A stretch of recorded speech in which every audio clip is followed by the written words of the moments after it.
There's a hierarchy of worry. There are some seriously big things you should be worried about.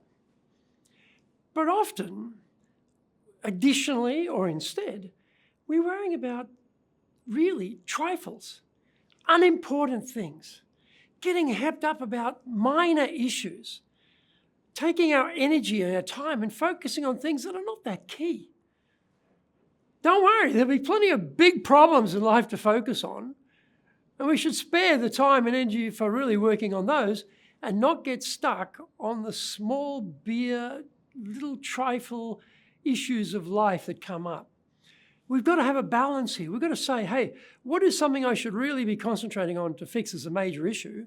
And what are some things which, okay, it doesn't get done today, it's not perfectly done, doesn't get eliminated, doesn't really matter that much because it's a trifle.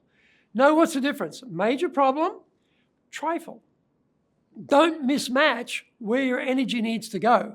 Don't get stuck on the small problems of life when there's plenty of opportunity to work on the really big ones.